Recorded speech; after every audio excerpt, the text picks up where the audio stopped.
ദൈവനാമത്തിന് മഹത്വം ഉണ്ടായിരിക്കട്ടെ. അറ്റ്ലസ് 3 എന്ന ഒരു പേടകത്തെക്കുറിച്ച് അല്ലെങ്കിൽ ഒരു കോമറ്റിനെ കുറിച്ച് അനേകം വാർത്തകൾ വന്നുകൊണ്ടിരിക്കുകയാണ്. അന്യഗ്രഹ പേടകമാണെന്നും അതോടൊപ്പം തന്നെ അതിൽ മറ്റ് ജീവജാലങ്ങൾ ഉണ്ടാകാമെന്നും അത് വെറും ഒരു കോമറ്റ് ആണെന്നും അങ്ങനെ അനേകം അഭിപ്രായങ്ങൾ നമ്മളിപ്പോൾ കാണുന്നുണ്ട്. ലിറ്റിൽ സീസണുമായിട്ട് ചേർത്ത് വായിക്കുമ്പോൾ എങ്ങനെയാണ് നമുക്കതിനെ കാണാൻ പറ്റുക? അതിനെക്കുറിച്ചാണ് ഈ ഒരു വീഡിയോ. ഇതൊക്കെയും സംഭവിക്കുവോളം ഈ തലമുറ ഒഴിഞ്ഞു പോവുകയില്ല എന്ന് കർത്താവ് പറഞ്ഞതിനെക്കുറിച്ചും അതോടൊപ്പം തന്നെ സാത്താന്റെ അല്പകാലം എന്ന് വെളിപാട് 20 പറയുന്നതിനെക്കുറിച്ചും അല്പം ഡീറ്റെയിൽഡ് ആയിട്ട് തന്നെ ഒരു ചെറിയ പുസ്തകം എഴുതി ഞാൻ ഇതിന്റെ ലിങ്കിൽ കൊടുത്തിട്ടുണ്ട്. ആവശ്യമുള്ളവർക്ക് ചെക്ക് ചെയ്യാം. അതോടൊപ്പം തന്നെ ഇത്തരത്തിലുള്ള അന്യഗ്രഹ പേടകത്തെക്കുറിച്ച് അല്ലെങ്കിൽ ഇങ്ങനെയുള്ള വാർത്തകൾ വരുന്നതിന്റെ പ്രാധാന്യം എങ്ങനെയാണ് ഈ സാത്താന്റെ അല്പകാലത്ത് എന്നുള്ളതിനെ കുറിച്ചും ഞാൻ ഇതിൽ പ്രതിപാദിക്കുന്നുണ്ട്. അറ്റ്ലസിനെ കുറിച്ചുള്ള ചില വാർത്തകൾ ഇവിടെ കാണിക്കുന്നു. അതോടൊപ്പം തന്നെ അതൊരു സാധാരണ പേടകമല്ല എന്നും അതിൽ ജീവൻ കണ്ടേക്കാമെന്നുമുള്ള ശാസ്ത്രീയ പഠനങ്ങൾ വരുന്നതായിട്ടും വാർത്തകൾ വരുന്നു.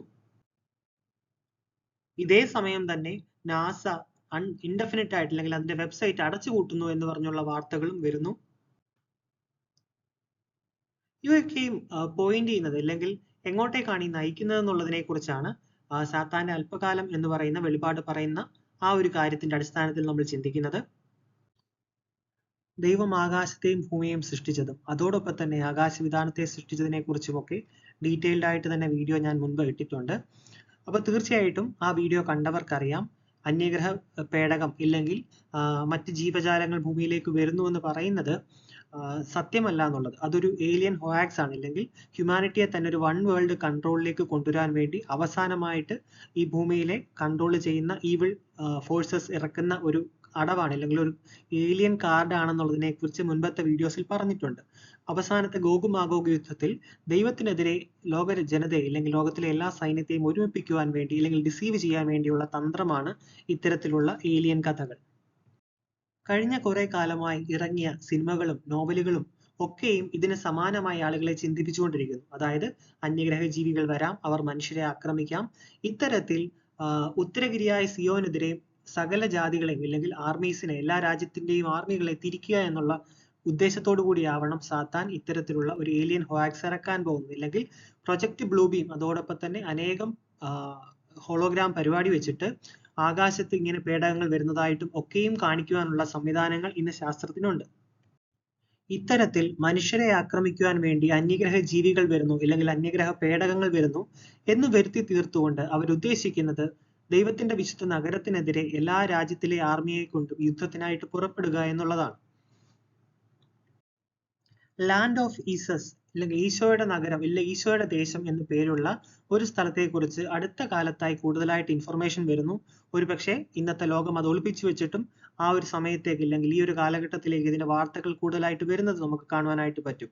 അവിടെയാണ് യഥാർത്ഥ ഇസ്രായേൽ വസിക്കുന്നത്. അതായത് ഉത്തരഗിരിയായ സിയോനിലേക്ക് ദൈവം തന്റെ വിശുദ്ധ ജനത്തെ കൂട്ടിക്കൊണ്ടുപോയത് അല്ലെങ്കിൽ രണ്ടാമത്തെ വരവിൽ കൂട്ടിക്കൊണ്ടുപോയ ആ വിശുദ്ധ നഗരവും വിശുദ്ധന്മാരുടെ പാളയം എന്ന് വെളിപാട് 20 പറയുന്ന ആ ദേശത്തേക്കാണ് അവസാനത്തെ യുദ്ധം പോകുന്നത് അല്ലെങ്കിൽ യുദ്ധം നടക്കുവാൻ പോകുന്നത് എന്ന് നമുക്ക് മനസ്സിലാക്കാനായിട്ട് സാധിക്കും. കൂടാതെ നമ്മൾ യെശയ്യാ 14:13 വായിച്ചാലും അതോടൊപ്പം തന്നെ വെളിപാട് 20:8-9 വായിച്ചാലും സാത്താൻ ജനങ്ങളെ ദൈവത്തിനെതിരായിട്ട് കൊണ്ടുപോകുന്നതിന്റെ പല തെളിവുകൾ അല്ലെങ്കിൽ പല ആവർത്തനങ്ങൾ നമുക്ക് കാണുവാനായിട്ട് പറ്റും. ഇങ്ങനെയാണ് ഒരു ടൈം ലൈൻ പോകുന്നത്. അതായത് സ്വർഗരാജ്യം സമീപിച്ചിരിക്കുന്നു, കാലം സമീപിച്ചിരിക്കുന്നു എന്ന് പറഞ്ഞാണ് യോഹന്നാൻ സ്നാപകനും കർത്താവും സുവിശേഷം തുടങ്ങിയത്.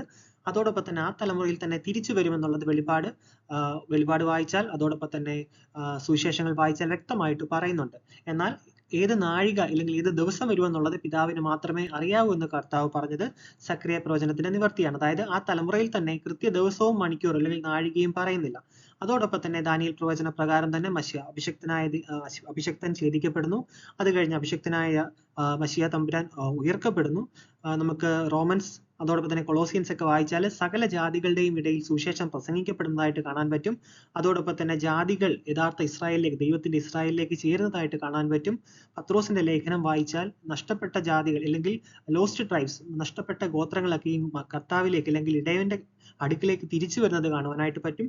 അതോടൊപ്പം തന്നെ റോമൻസ് കൊളോസിയൻസ് വായിച്ചു കഴിഞ്ഞാൽ സകല ഭൂതത്തിലും അല്ലെങ്കിൽ ആകാശത്തിന് കീഴെയുള്ള സകല സൃഷ്ടിയോടും സുവിശേഷം അറിയിച്ചിരിക്കുന്നു എന്ന് പറയുന്ന വാക്യം കാണാം. അതോടൊപ്പം തന്നെ ആ ഒരു തലമുറയിൽ തന്നെ കർത്താവിന്റെ വരവുണ്ടായെന്ന് നമുക്ക് വെളിപാട് പുസ്തകത്തിന്റെയും അതോടൊപ്പം തന്നെ മറ്റു വചനങ്ങളുടെ അടിസ്ഥാനത്തിൽ മനസ്സിലാക്കാം. ചരിത്ര പുസ്തകങ്ങളും അതിന് സാക്ഷ്യം പറയുന്നു. യൗസേബിയോസ്, ടാസിറ്റസ്, അതോടൊപ്പം തന്നെ ജോസഫസിന്റെ പുസ്തകങ്ങളിൽ ആകാശത്ത് അഗ്നിരഥങ്ങൾ കണ്ടതായിട്ടും അവർ വലിയ സൈന്യങ്ങൾ ആകാശത്തിൽ യുദ്ധം ഉണ്ടായതായിട്ടും ഒക്കെയുള്ള വാർത്തകൾ കാണാം. 7 മുദ്ര, 7 കാഹളം, 7 ക്രോധകലശമൊക്കെ ആ ഒരു തലമുറയിൽ ഉണ്ടായി അല്ലെങ്കിൽ വേഗത്തിൽ സംഭവിക്കാനുള്ളതെന്ന് വെളിപാട് പുസ്തകം പറഞ്ഞിരിക്കുന്ന കാര്യങ്ങളെ കുറിച്ചാണ്. അതോടൊപ്പം തന്നെ ആ തലമുറയിൽ തന്നെ ഒന്നാമത്തെ ഗോഗുമാഗോഗ് യുദ്ധം ഉണ്ടായി.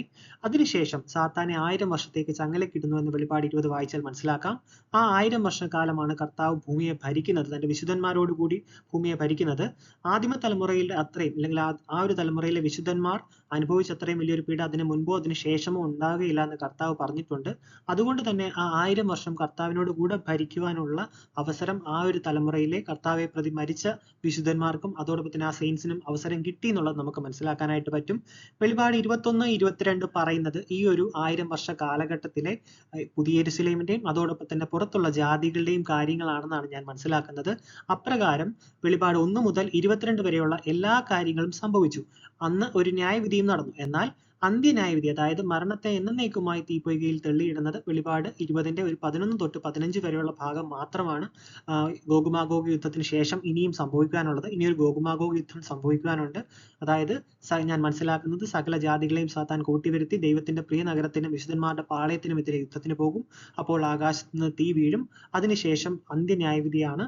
അതിനുശേഷം വൈറ്റ് ത്രോൺ ജഡ്ജ്മെന്റിന് ശേഷം നിത്യമായ ലോകം അല്ലെങ്കിൽ എറ്റേണൽ വേൾഡ് ആണ് എന്നാണ് നമുക്ക് ബൈബിളിന്റെ അടിസ്ഥാനത്തിൽ മനസ്സിലാക്കാൻ സാധിക്കുക.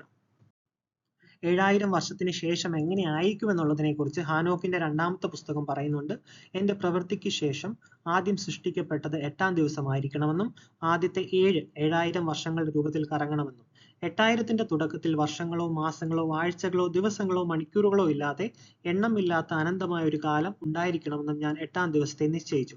അതായത് നിത്യത എന്ന് പറയുന്നതിനെ കുറിച്ചാണ് ഇവിടെ പറഞ്ഞിരിക്കുന്നത്. ഫ്യൂച്ചറിസം വിശ്വസിക്കുന്ന എല്ലാവരും വിശ്വസിക്കുന്നത് ഉൽപ്രാവണം ഇനി നടക്കും. അത് കഴിഞ്ഞിട്ട് ഇസ്രായേലിന്റെ ഗ്രേറ്റ് ട്രിബുലേഷൻ ഉണ്ട്. അത് കഴിഞ്ഞ് ഈ പറയുന്ന കാര്യങ്ങൾ അല്ലെങ്കിൽ വെളിപാട് പുസ്തകത്തിന്റെ ബാക്കിയെല്ലാം സംഭവിച്ചതിന് ശേഷം മാത്രമേ 1000 ആണ്ട് വാഴ്ച വരൂ എന്നുള്ളതാണ്. പക്ഷേ കർത്താവ് വളരെ വ്യക്തമായിട്ട് പറഞ്ഞിരുന്നു, മനുഷ്യപുത്രൻ തന്റെ രാജ്യത്തിൽ വരുന്നത് കാണുവോളം മരണം ആസ്വദിക്കാത്തവർ ആ നിൽക്കുന്നവരിലുണ്ട്. അതോടൊപ്പം തന്നെ റോമൻസ് 13ന്റെ 11 വായിച്ചാൽ നമുക്കറിയാം, നമ്മൾ വിശ്വസിച്ച സമയത്തേക്കാൾ രക്ഷ നമുക്ക് ഏറ്റവും അടുത്തിരിക്കുന്നു എന്ന് പറയുന്നുണ്ട്. റോമൻസ് 3ന്റെ 3-4 വായിച്ചാൽ നമുക്ക് മനസ്സിലാക്കാൻ പറ്റും, ആരെങ്കിലും ചിലർ വിശ്വസിച്ചില്ല എന്ന് കരുതി ദൈവത്തിന്റെ വിശ്വസ്തതയ്ക്ക് മാറ്റം വരുമോ? ഒരു നാളുമില്ല. അതായത് കർത്താവ് പറഞ്ഞിരുന്നു ആ തലമുറയിൽ വരുമെന്ന്. തീർച്ചയായിട്ടും ആ തലമുറയിൽ വന്നു എന്ന് തന്നെ നമുക്ക് വിശ്വസിക്കാൻ പറ്റും. ചരിത്ര പുസ്തകങ്ങളും അതിന് സാക്ഷ്യം പറയുന്നു. അതോടൊപ്പം തന്നെ കർത്താവ് ഭരിച്ച 1000 വർഷത്തെയാണ് ഈ സാത്താന്റെ അല്പകാലത്തിൽ സാത്താൻ ഡാർക്ക് ഏജസ് എന്ന് വിളിച്ചത്. അതായത് ദൈവം ഭരിച്ച കാലത്തെ സാത്താൻ ഡാർക്ക് ഏജസ് എന്നുള്ള പേര് മാറ്റി. പൗലോസ്ലിയ റോമൻസിൽ പറഞ്ഞിരിക്കുന്നത് പോലെ മരണത്തിനോ ജീവനോ ദൂതന്മാർക്കോ വാഴ്ചകൾക്കോ അധികാരങ്ങൾക്കോ ഇപ്പോഴുള്ളതിനോ വരുവാനുള്ളതിനോ ഉയരത്തിനോ ആഴത്തിനോ മറ്റ് യാതൊരു സൃഷ്ടിക്കോ നമ്മുടെ കർത്താവായ യേശു ക്രിസ്തുവിലുള്ള ദൈവസ്നേഹത്തിൽ നിന്ന് നമ്മളെ വേർപിരിപ്പാൻ കഴിയുകയില്ലെന്ന് ഞാൻ ഉറച്ചിരിക്കുന്നു. തീർച്ചയായിട്ടും ഈ വാക്യം നമ്മൾ മനസ്സിൽ കൂടുതൽ തവണ ഉരുവിടുക. കാരണം നമ്മുടെ വിശ്വാസം പോലും ദൈവത്തിന്റെ കയ്യിലാണ്. അതായത് ലോകത്തിലും ആകാശത്തിലും ഭൂമിയിലുമൊക്കെ എന്തൊക്കെയാണ് ഇനി ഈ സംഭവിക്കാൻ പോകുന്നതിനെന്നുള്ളതിനെ കുറിച്ച് നമുക്ക് ധാരണയില്ല. നമുക്കതിനെക്കുറിച്ച് കുറച്ച് വാക്യങ്ങൾ മാത്രമാണ് ഉള്ളത്. അതായത് സകല ജാതികളെയും തെറ്റിക്കുന്ന ഒരു കാലഘട്ടമാണ് സാത്താൻ. അപ്പൊ ദൈവത്തിന്റെ വിശുദ്ധ നഗരത്തിനെതിരെ യുദ്ധത്തിനായിട്ട് ലോക ജനതയെ തെറ്റിച്ചുകൊണ്ട് പോകുന്ന ഒരു കാലഘട്ടമായതുകൊണ്ട് തന്നെ കൂടുതൽ കർത്താവിൽ വിശ്വസിക്കുക, കർത്താവിന്റെ രക്ഷയിൽ വിശ്വസിക്കുക. ദൈവത്തിന് സ്തുതി.